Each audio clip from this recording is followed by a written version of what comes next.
So a couple people have asked how I go about afterthought heels and my method for doing afterthought heels on a sock and asked me to do a video. So hopefully this is helpful. You need your sock. You need to have knit to the length that you need where you're going to be placing your afterthought heel. Usually what I do is measure the toe, and however long the toe is that's on the sock, in this case I'll be doing a different heel. I'm not matching my heel to my toe, but I know my standard is 1.75 inches and I like 0.25 inches of negative ease in my sock. So I've knit to 2 inches shorter than my total foot length, and I'm going to add a scrap yarn. This scrap yarn is important that it's contrasting to whatever sock color you're knitting and that it's easily visible. And the other thing that I like to do that's a little bit different from everybody else is I like to actually leave 2 stitches on either side here that are going to be knit in the regular main color that are going to help to pull things tight. If you have a high instep, that's probably not a good idea. You probably want to span it throughout the whole width of the sock to give more stretch and more heel room, but I'm going to show you what I do and hopefully it's helpful for you. So the first thing I do is I'm going to knit the first 2 stitches, and I just knit them in the regular color. And then after I knit these 2 stitches, I go back to this very first stitch and go one below, and I am going to place a marker because that is going to let me easily identify what row I am going to pick up, because I will pick these stitches up.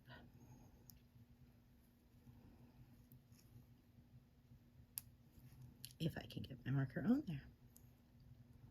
Would be nice, wouldn't it?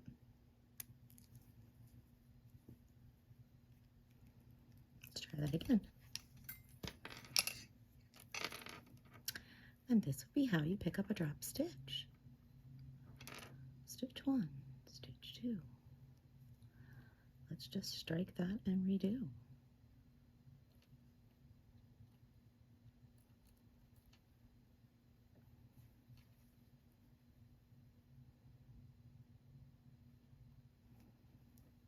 I'm just going to reknit them to make them nice and pretty because that is ugly.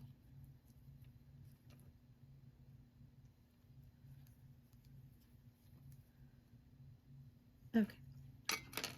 To avoid make a drama, let's just put the marker on there now.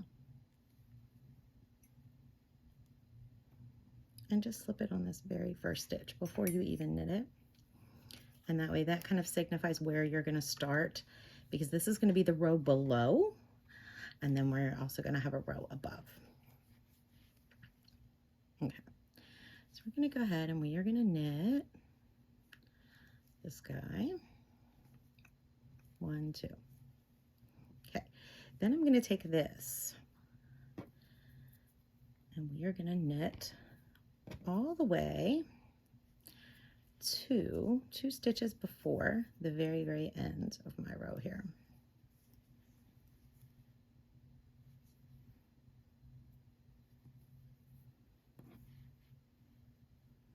And I'm sorry, I'm very fiddly because it's very, very difficult to do this on camera.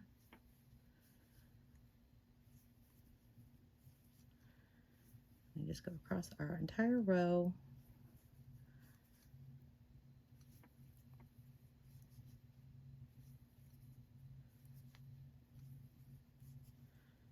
Two stitches before the end of the stitches on this needle. It doesn't matter if you're doing them 2 at a time or 1 at a time. It's a nice thing about the afterthought heel is it makes absolutely no difference. You're going to come back later and put your heel in.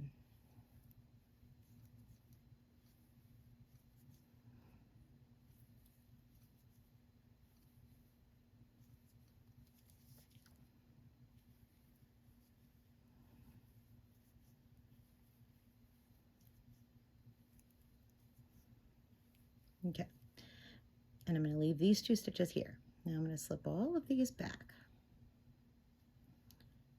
2 and so sorry. I am trying to see and film at the same time, and it is not very easy.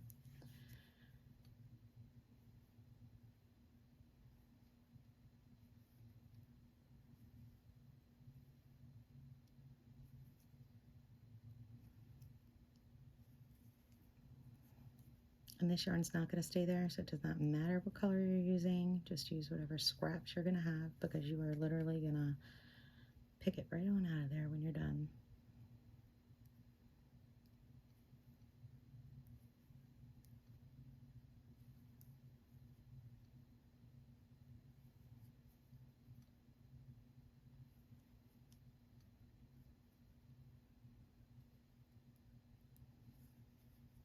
The most important thing is you can see it. Really, really bright oranges work really well. If you have a dark colored sock, I say use white. If you have a white sock, use a dark color. Nothing mottled. I think mottled yarns are very hard to identify. Then we pick up a regular yarn, and we are just going to knit all the way back across. Don't worry about this first stitch. It's going to be loose. It's fine. And then just snug them up and make sure your actual stitches are snug and tight. And we'll worry about that waste yarn later.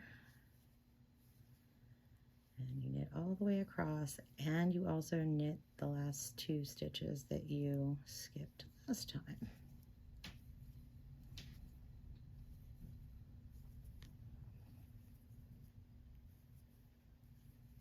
I'll show you what it looks like.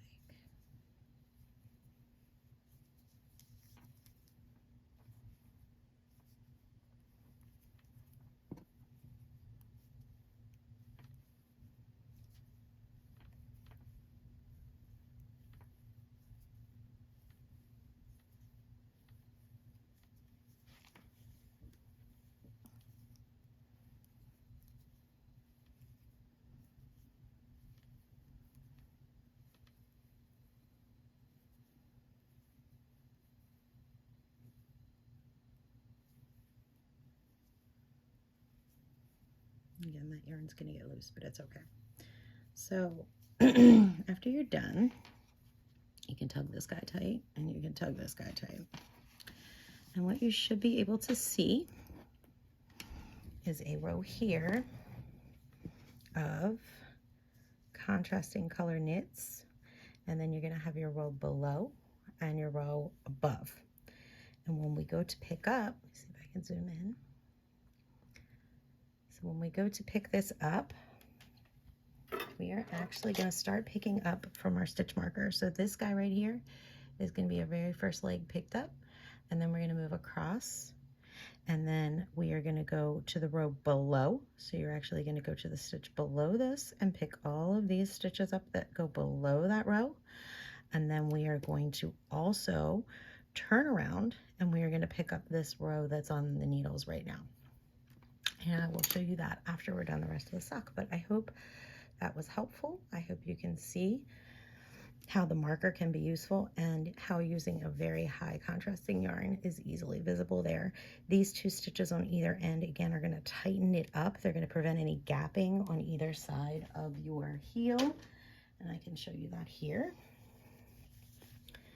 So if you can see, there are no gaps that come in, because those last 2 stitches are knit in the actual color yarn. They're not left open. If you do need to leave these open for space, then you're going to want to add some extra stitches there, and we'll talk about how to do that. But it's a very nice clean heel, and it's very easy to put in with a solid color, contrasting color, or even a multicolor yarn. We'll be back. Okay, so you can see now, after I've worked several rows beyond this scrap yarn placement, how this is going to look and how this is going to be easily identifiable in your finished sock. You're going to continue working your additional rounds. Remember, wherever you have the scrap yarn, that is going to be the foot. And then if you had a pattern, then you would be working that pattern on this opposite side of the sock here. So after you put in the heel, I know most people like a plain stockinette foot, they'll put in the heel and then they'll do their pattern at the top of their sock. So this would be where you would want to start working a pattern, if it's an all over patterned leg, or if you're doing a pattern foot and a pattern leg, this will give you the opportunity to continue that pattern seamlessly. And the only thing that's going to interrupt that is that actual heel placement right there. So I did want to talk to you about a couple things that you can do for a high instep or a deeper heel, or to give you more stretch, and just kind of general sock guidance. So I know everybody chooses, I'm going to show you a finished sock here, chooses their sock size based on their foot measurement. So we're going to play with this as our regular sock. So for this sock, I knit this at about 60 stitches, and you can see it's going to measure about 3.5 inches across, which is going to be a 7-inch circumference. My foot circumference is actually 8.25. So that gives me stretch. So what I want to show everybody is, although you may knit a 7, you are going to get a good amount of stretch here, and we go almost to 5 inches. So this is going to stretch to be about 10 inches if I want a really, really snug fit sock. So when you're taking your measurements, usually people measure around the ball of their foot, but I just want to mention that you also want to pay attention to this measurement here, this one that goes right across from your instep all the way down to this bottom of this heel. So on your foot, if you measure that section, that'll give you a good idea of how much stretch you're going to need there. And when I measure this, you can see that after I've put this heel in, I get almost 6, maybe 6.25. And that's going to be doubled, obviously, because it's both sizes. So that's going to give me a good amount of room around that whole heel section and around this whole area to stretch out and fit my foot. If you have a really high instep, you need to keep that in mind. When we pick up this sock, you can see here, here's where I pick up and I go all the way around. It continues on the opposite side. And then we're going to come back around the back and we're going to come here around the front. If you were to need more room right now, you are limited by these stitches. This is what you have. The room is either going to come if you increase this amount of stitches around here, or if you were to not knit those two at the corner, open this up a little bit more and pick up a few extra along the way. So let me show you on the other sock what I mean. So right here on these sides, we have these stitches that are knit in the main color. They're actually going to pull that together. So here on this sock, these side stitches are being closed up because I have said knit these stitches at these corners here. If you were to knit this scrap yarn clear across, then you would have 1, 2, 3, 4, and 1, 2, 3, 4, which is an extra 8 stitches in that circumference. It's going to give you an extra 8 stitches that ultimately along this edge you're going to have to decrease. And what we can also do is pick up an extra 2 in each of these little corners just to close those gaps, so we could have 10 more stitches to work with along the way that were open and loose. You're going to pick these up anyway, but it's not going to be open. They're going to be pulling themselves closed because we've knit them together, and this fabric is not going to want to come apart and open up like this will when we put in this heel. So that's one option. The other option, like I said, is you can leave this here with these 2 side stitches, which I really do like because it really closes up this gap.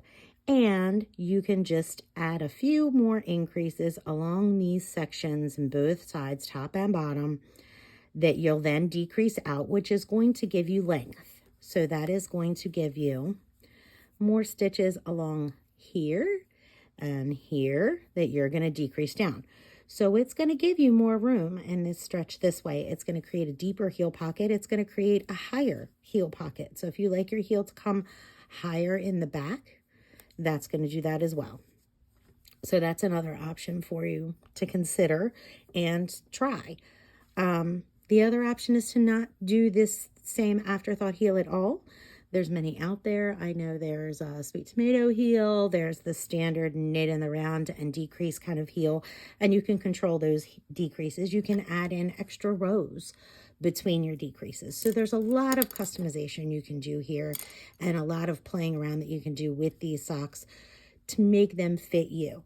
I'm not going to show in any way, shape, or form how to do it because it's not my idea, but Susan Winter has a really good idea of how to add a gusset to these little heel sections as well. And if you were to do that, the gusset section, you would pick up along here, you would come along this other side, you would pick up along there, and there is a little gusset that will make a little half moon in each of these corners. And I mean, you can add probably an extra maybe inch of room there if you have stretch issues across the foot. What's going to happen is if this is too tight across your foot, if you have any patterning here at the top, I'm sorry, I'm going off camera here, but if you have any patterning here across the top, this will pull. And what you'll end up looking like at the top of the foot is something along those lines. And sometimes you don't want to do that. Your other choice is to add in a couple extra stitches along this top of the foot to account for the heel. So I hope it's given you some ideas, some options of things you can do. I'm going to focus in this video of doing the standard heel, but there's so many tutorials and so many things that you can do. I just want you to be conscious of how much this is going to stretch, how much room you're going to have across here. If you know your gauge, you can figure that out. I know people don't like math, but it isn't hard to figure out how much extra room you're going to have and how much room you need on your foot based on your own measurements. So continue knitting this section up until you get to the very top of your foot, and then you're going to do your cuff, whatever that may be. I'm going to do, for this example, I'm going to do a knit 1 purl 1 cuff just around the whole top edge, and I'm probably going to do that for about 2 inches. And I'm going to try to use as much of this yarn as I can because I do really like it, and just see how close I can get them. You'll see they're not matchy-matchy at all, which I think is kind of cute. The other side actually is. That's another thing to consider when you're using mini skeins, or not mini skeins, variegated skeins, is that they're not going to exactly match. And sometimes that makes a cute difference there. So you can see one side has way more orange speckles, one side doesn't. This is going to be my contrast for my heel. And we're going to put that in when we're done. So continue knitting your sock. Keep going as far as you want to go. Remember to use a stretchy bind off. I typically use a regular bind off, and I knit on size 0 needles and bind off in a size 4. So whatever works for you, the elastic bind off, the stretchy bind off, any of those are fine, but make sure that it will fit over that heel section so that you can get your sock on your foot. And when you're done knitting your cuff, come back and we will do this pickup of both of these sets of stitches and put in an afterthought heel. Thanks. Okay, so hopefully you have finished your sock. I have finished this one. I haven't weaved in any ends, but I have cast them all off, and this is your finished project. So you're going to have the toe, you're going to work the foot. We will have the scrap yarn here inserted for our heel placement. We have done a ribbed bind off or whatever bind off you choose. I do a bind off with a size 4 needle, and it does give me a good amount of stretch right there. And you don't have to weave on any ends at this point. But let's take a closer look at our scrap yarn. So this is my first stitch. You can see it looks a bit wonky here. My second stitch. And then I have knit across this row with scrap. And at the end here, I will have knit 2 more stitches in the regular color. That's going to actually be our bottom row. These 2 stitches, this row right below our scrap, and then these 2 stitches over here. The top row that we pick up is going to come up here and go along this top and over to the side. So we're going to start picking up. We start with our first stitch, and what we want to look at here is these V's. So you can see that every stitch is a little V, and you can see the V's going all the way along. We're going to get to this guy right here that looks a little funky in just a second. And we want to pick up the right leg of our V, the right leg of our V. Now, this stitch right here is a scrap yarn stitch, and underneath this guy right here, you may have to move this a little bit, you will find the right leg, there he is, of that stitch. So you see how I have to dig that one out just a smidge because it's kind of hidden. And we're going to go right down the line, pick all of these up. I am doing this in a very wonky setting, so you're going to have to excuse my wobbliness here.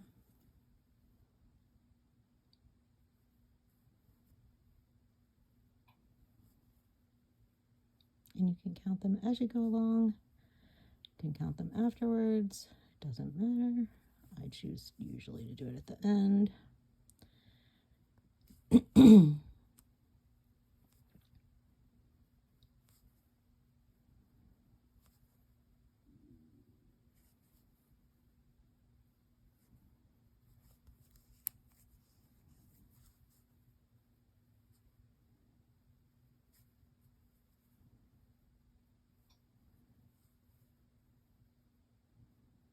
You can see how I'm just kind of like scooping each little stitch up from right underneath. Just flopping it right on that needle.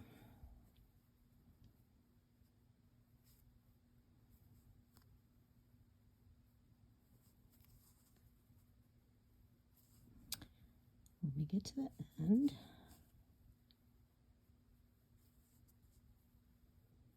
okay, so here's our last one with our scrap yarn. Now, how to figure out what two stitches are the next two. Oops. So, back this up a smidge.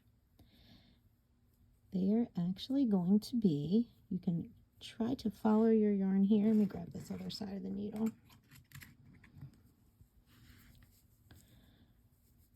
So you really want to follow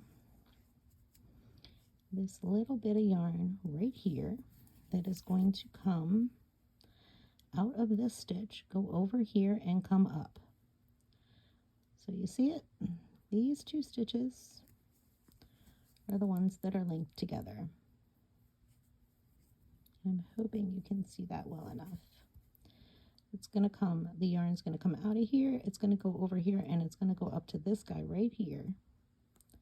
This stitch right there. So that's going to be my next one.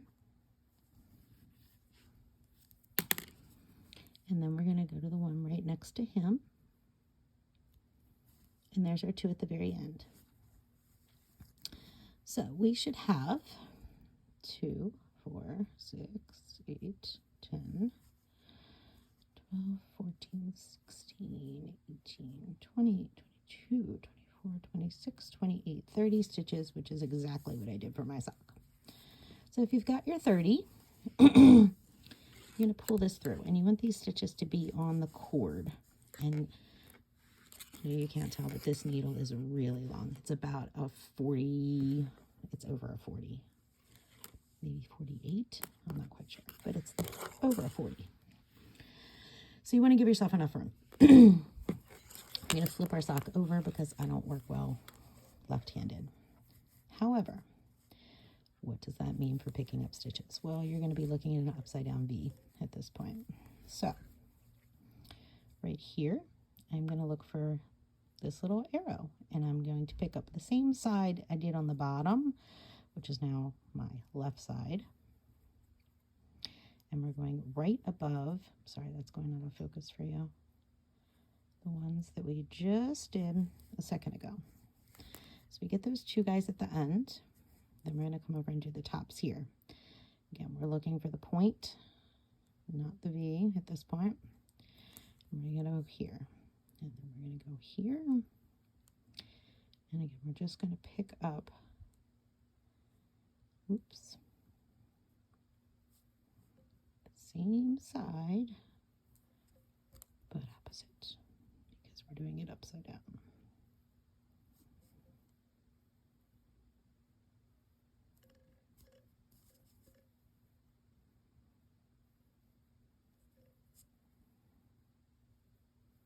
and it will get a little tight. If you try to do this with 2 needles, that's why I do not do this on DPNs, it is so difficult because those having 2 needles in there really does tighten things up so much, and you're working against yourself.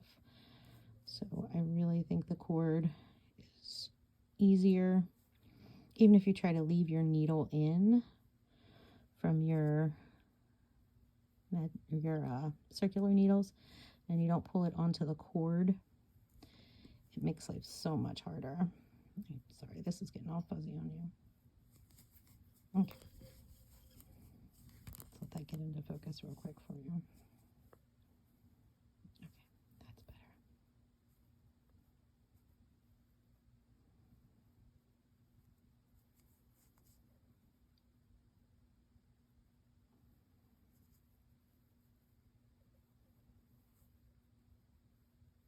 Oh, for goodness sake. There we go.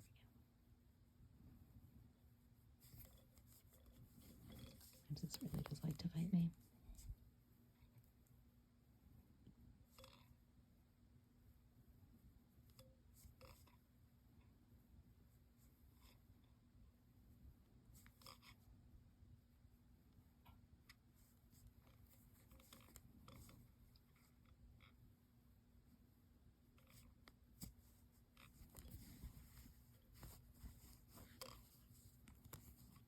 And the second pass is harder than the first because you already have some stuff in there that's tight, but once we get the scrap yarn cut out, it will all be good. I promise.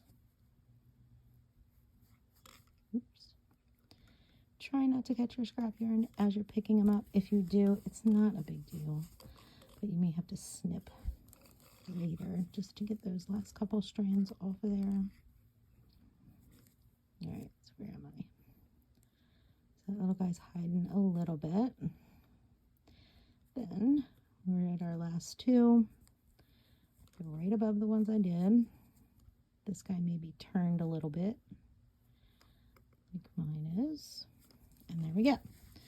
So we're going to count again. 2, 4, 6, 8, 10, 12, 14, 16, 18, 20, 22, 24, 26, 28, and 30. So we are good. So now just take a look at what you did. So we have all of these stitches here that are picked up, and on the cord we picked up the left leg. We picked up, let's flip that over. We picked up the right leg of these stitches, and then we turned around and we picked up the left leg, which really is the same leg as the right, but on the opposite side, we're coming through and we're doing the opposite. So once you have them both there, pull both onto the cord, and we are going to start picking this out.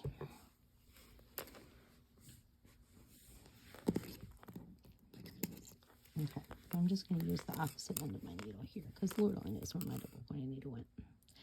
So I usually start at one of the ends. Feel free to snip and start in the middle if you want. And then I just pick it through. And I just go down this row one by one. And usually on the first 2. Now you can see these stitches here are knit. They're knit together. Those were the 2 that we knit, and we kept knitting, and they're not going to come apart. As you get further towards the middle here, these stitches are not knit together. So you're going to get a gaping hole right here, which is why it's so important that you pick things up and that you count everything and that you make sure you don't miss any along the way, because we don't want any drop stitches, we don't want any holes, anything like that. If you have any pieces of yarn that do not easily come out, you can take your scissors and you can snip them. Even I don't know if you heard that, but that was a little catch there. Oh, here we go. So this guy, I probably caught a thread. And So what we're going to do, oh, well, it broke. So I'm not going to snip it, but if it wouldn't have came apart, I would have snipped it.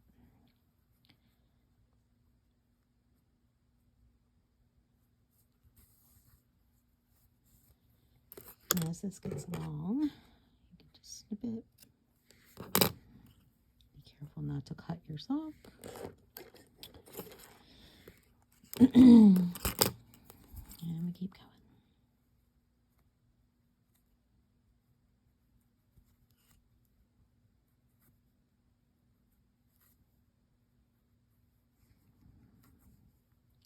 It's scary like the first time that you do this, but after you've done it a couple times, it's really cool.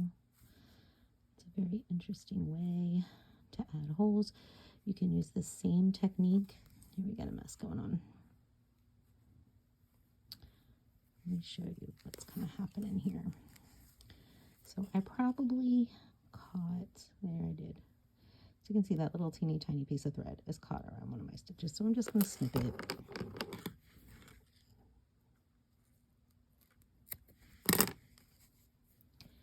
Pull it out, and then it resolves itself. You'd want to make sure you don't mess up your yarn that you're going to be using the rest of your sock. I'd rather mess up my scrap yarn. So I'd rather just snip it and move on. So anyway, you can use this for things like pockets. If you're doing like a cardigan and you want to put a pocket in, this will give you the hole. You can actually knit just like you would up for a pocket and then push it down in the fabric, do a nice little treatment on the outside. It's very, very useful. And like I said, it's scary the first couple times you do it, and after that, you really see how easy it is.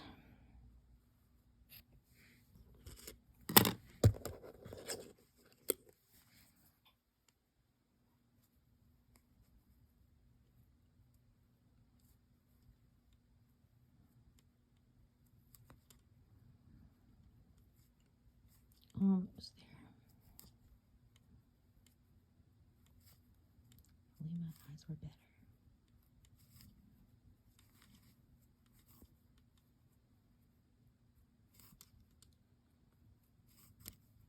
And then at the end, I'll show you how to start your heel here.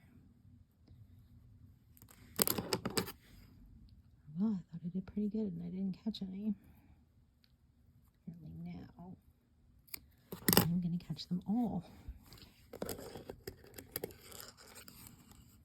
The other option for this is to actually start in the middle, and you can start in the middle and you can snip one of those stitches and pull from the middle and go towards the outsides if you want. It doesn't really matter. Start wherever you want, finish wherever you want, as long as you get a hole at the end, it's fine. Okay, so here is our ends, and this is our hole.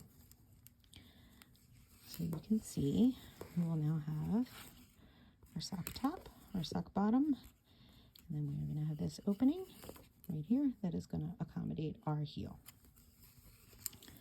So I always, oh, we can take this guy off. We don't need this guy anymore.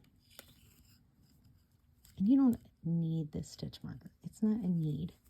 It is just that I am truly lazy and I do not like to find that stitch because that would require going 2 backwards.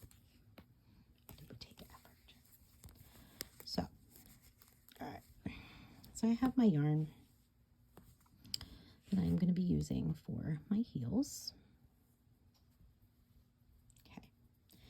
And all we're going to do is just like we would do with any other color change, is we are just going to start knitting with our new color. And really this is all there is to it, is you just put it here, you start knitting, you're going to go back, you're going to weave your tails in.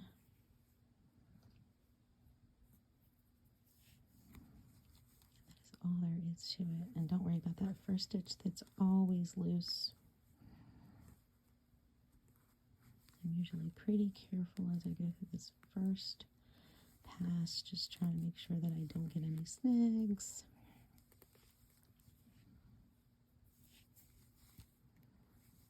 you do one plain row all the way around, and then we'll start our decrease rows like we normally would for our heel. So a couple of things we talked about in the other video were, if you do end up not doing those 2 secured stitches at the beginning so that you get a little more width there across the heel, you can do some anchoring stitches on the sides.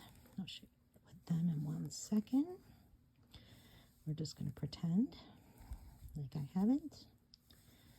So if you go across your first column here, I'll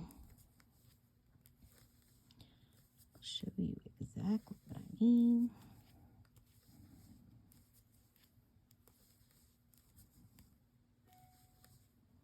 We'll pause and we will look at what we have in just a moment.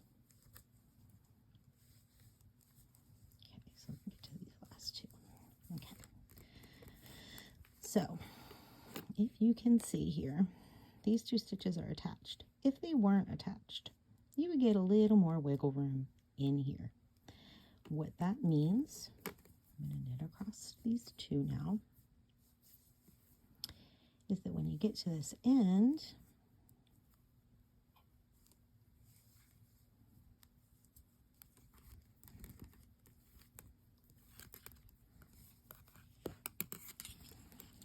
so when you would get to this side, see how nicely this is all secured because I've done those 2 knit stitches right there. If you don't knit those 2, you're going to have a little bit of a hole right here. I'm going to show you how to fix that. So if you decide not to knit across those, get this on my cord, what you would want to do to close up any gaps is you would want to look for, stay out of my way, mister. Okay, so here is our last stitch on this side that we just knit. I would pick up from, go down 1 and go over, so somewhere in here, and grab 1 more stitch, and I would just do a pick up and knit to pull that back up and give you 1 more stitch there to secure that corner if you have done the gap all the way across your sock. For my purposes, I have not. But, and then here, same thing, we would do it on this side. When we get to this round, we would go below 1 and over in that middle gap, and we would pick up 1 more. And you would do that on both corners, both sides. So it actually gives you an extra 4 stitches, which will also give you a little extra length, because the way that I'm working this heel is we are going to work 2 decreases, and then we're going to do a solid round, and we're going to do that on each side. So it's actually going to give you an extra 2 rounds, which I know isn't a whole heck of a lot, but it's something. And then a note about length, if you need to, if you really do need that extra length across that instep, just do an extra solid round every now and again between your stitches. Why am I knitting them this way? Oh, I am knitting them. Okay. Ignore me. I thought I was knitting them twisted because I thought I picked them up wrong, and I did not. Okay. So once you've knit across all of these, then you just start your normal heel decreases that are in your pattern. And it's really super simple. At the end, you'll be weaving in the tails like you normally would, and it's actually identical to what most toes do, as far as if you're doing a top-down toe decrease. Same exact thing that you're going to do here. You're going to do a slip knit on one side, you're going to do a knit 2 together on the other, and then you're going to do a plain round in between, and that's all there is to it. So I can do one for you, this last stitch. Fix this. I think it does not like me.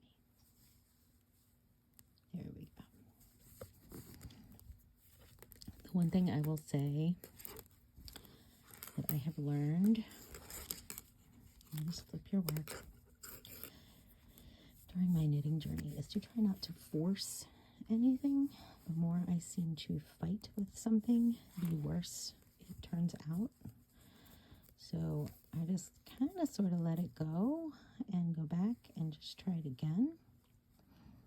Okay, so we've knit one plain round.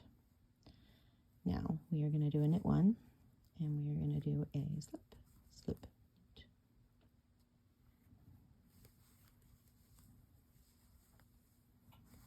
and then we are going to knit across.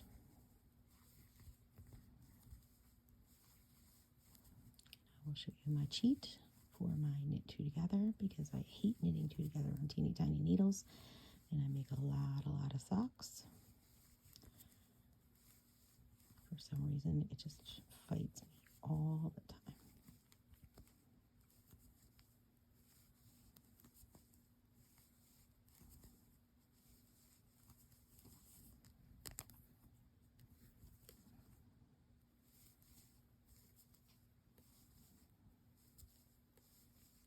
Almost there. Keep moving my hands up. I gotta stop. Because I'm trying to see what I'm doing. Knitting through a camera is very challenging. So we're going to go to our last three.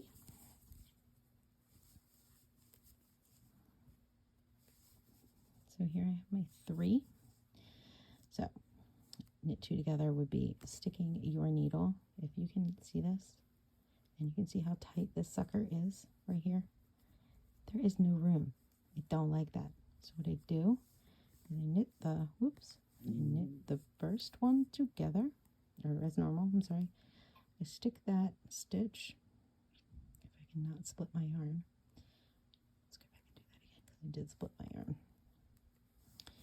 Knit it. I'm going to stick it back on my needle. And then all I do is I take this and I pass it over the top. And that is a knit two together. It is done the exact same way as a normal knit two together, but I do not have to fight with that tight yarn. And that is what I want. Okay, now I knit one. And I'm going to do this exact same thing on the opposite side. And then we're going to do a solid row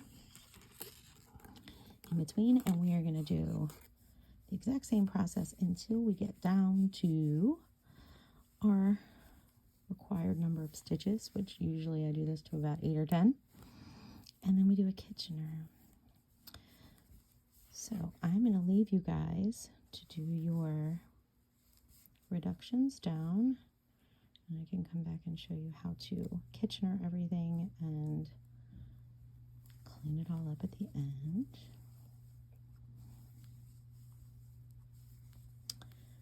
So continue this process. I want you guys to do a decrease row and then a solid row if you're doing a normal heel. If you need a little bit more length in your heel, feel free to add a couple extra solid rows in there. Or even you can take this bottom row and you can increase a few stitches along the way before you start doing your decreases, and that'll give you more stitches to work with. That will give you a longer heel. And what that does is that gives you more room across this instep here, because it's going to give you a greater number of stitches all the way around. So that'll work as well. And it really is an experiment. You need to play with it. You need to see what works for you. The nice thing is once you have played with it and once you have figured out what works for you, then you just do that in all your socks, and you don't ever have to worry about it again. And if you know that you need this many rows in your heel and this many stitches across, then that's what you do, and you can easily adjust your patterns to that, because it is just a heel, and if you're adding in stitches at just the heel, it doesn't impact anything else. Whoops. Well, yes. Here's my last knit two together, and I'm going to cheat again. Oh, did I do a slip slip? I think I did a slip slip. And there's an easy way to check. I could just count, couldn't I? 2, 4, 6, 8, 10, 12, 14, 16, 20, 22, 24, 26, yep, 28. Okay. Yeah. So if you think you've forgotten something, please count your stitches, or you will end up with some uneven decreases there. Not that I haven't done that before either.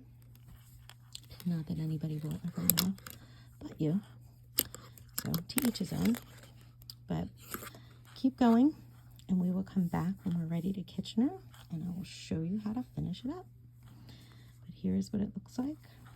This is, show the other side here, pull it off the cord. This is what your sides are going to look like. And they're going to be nice and tight. No gapping. Okay. All right, I will see you when you're done.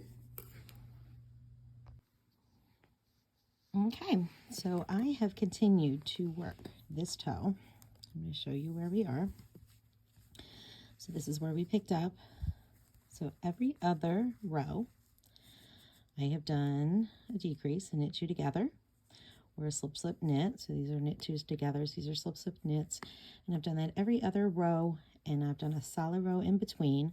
I started with a stitch count of 30 for my size sock, and I've worked 2, 4, 6, 8, 10. And at this point, I feel like that is tight enough. We are ready to Kitchener. So I'm going to show you how to do that piece. So we take our yarn, and you want to leave a tail that is 3 times as long, minimum, as the space that you will be stitching together. So 1, 2, and let's guesstimate, this is probably good enough. This is an overestimate, but if you're doing things like sweaters and whatnot, it's just good to have the extra, and to have a long tail to try to weave in is much easier than trying to weave in short craziness. So, oops. Okay. I don't use any special needle. I just use my blunt tapestry needle to weave these in, and we are going to look at this from the top. So you want to make sure that your yarn is between your 2 needles and it is at the bottom. There are 2 ways to start this. If you want to avoid dog ears, you skip the first step. If you don't care about dog ears, you do the first step. I'm going to do them just because it's always how I do it. But feel free to avoid this little setup step right here, and I'll tell you when to start. So what you're going to do first is, this is your front needle, this is your back needle. You are going to, the 4 steps are going to be knit off purl, purl off knit. So what we are going to start with is a purl, which is technically the 2nd step on the first needle. We're going to pull that through. You want to make sure your yarn stays under. And then on the back needle, we are going to go in as if to knit. Again, we are going to pull, make sure the yarn stays under, and snug it up. Slide these up to the end. I kind of do my steps together. So we do. Go in as if to knit, slip it off, and purl. Snug it up. Go in as if to purl, off, and then on this back stitch we go in as if to knit and snug it up. So you can see down here underneath, your stitches are going to be building. That's where you want to keep it nice and tight and snug. I'm going to do the next one. Knit off, purl.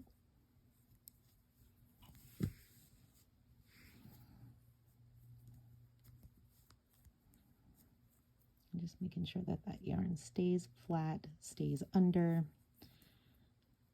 And then we do a purl off, knit,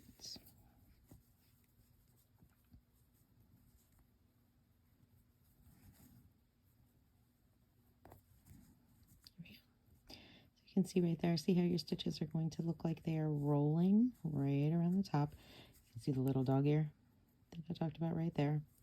I don't care. Some people it bothers. So if you do what I'm doing and you're talking in between and you need to figure out where you are, if you're on your back needle, You're going to start on your front. So just look and see where that yarn is coming out of. If it's coming out of the back stitch, you're on the front. The front is always knit off. Oops. Slide down. Thank you. Purl.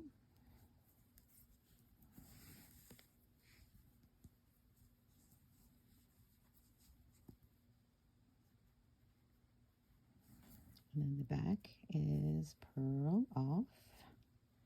And then knit.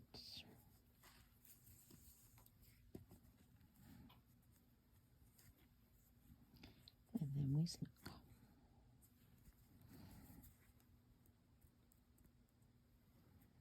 Knit off, purl.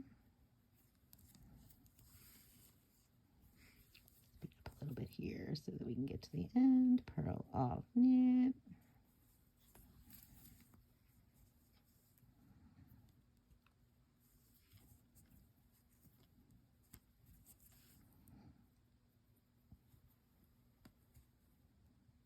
Knit off, purl. Say it to yourself if you want. Purl off, knit.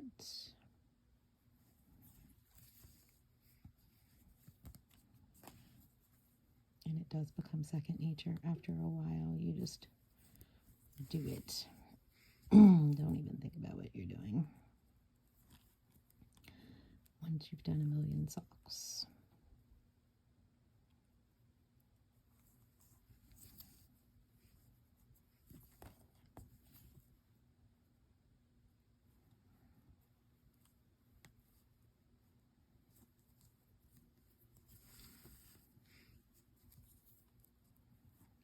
And I find using a blunt needle better than using a pointy needle because I tend to split my yarn a little bit when I use a pointy needle, so this keeps me from doing that.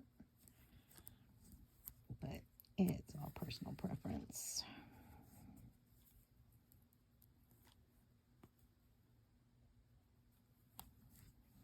You do what works for you.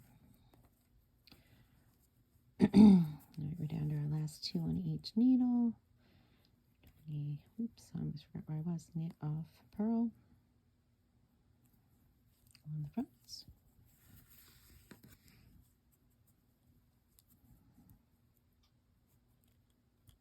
Oops, purl off. This is where it gets a little fiddly. Don't let them fall. Knit. Snug that up. Snug this up. All right, so you're down to one on each. Technically, you've already worked both of these. If you want to avoid your dog ear, just slip them off your needle, put your needle through. Again, this is what I'm talking about the little dog ear. I kind of like it. I don't know. If you don't, then you're going to do the first steps on both of them. So you're going to do a, whoops, knit, slip that needle out, a purl, slip that needle out, pull it through both, snug it up, and we are done. And this tail will get pushed through the inside of the sock. It will get woven in, and this is your finished toe heel for all intents and purposes. It has worked exactly the same way as a toe is. It is just a heel. So, real quickly, this is where I am talking about increasing. So, sock anatomy. Here's my 30 stitches that go around for the instep of the foot. Here are the 30 stitches that went around for the heel of the foot. If you wanted to make the distance between your instep and the tip of your heel bigger, then the way that you would do that is either adding extra stitches in here across the instep, or adding in rows here, which you can do by either adding extra stitches that you'll decrease further, or by working some extra solid rows to give you this extra stretch that you may or may not need in through here.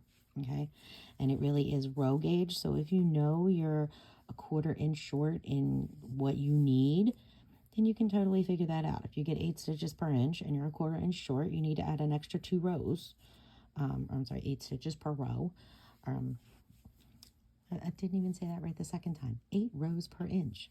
And you are a 1/4 inch short. You need 2 extra rows in here, which would mean you might knit 2 plain rounds between a decrease for a couple of rows. So play with it, see what works best for you, how many rows you may need extra. You can see the sides here are clean. I haven't woven anything in, so they're still there. All my tails are still there, and how tight it is and how non-gappy. The other nice thing is if these heels wear out, you go back, you pick up exactly where you picked up the first time, and you reknit the heel. So for kid socks, these are perfect. So I hope this helped. I'm going to go back and weave in my ends so I can wear my sock. Thanks so much for joining me, and let me know if you have any questions. Bye.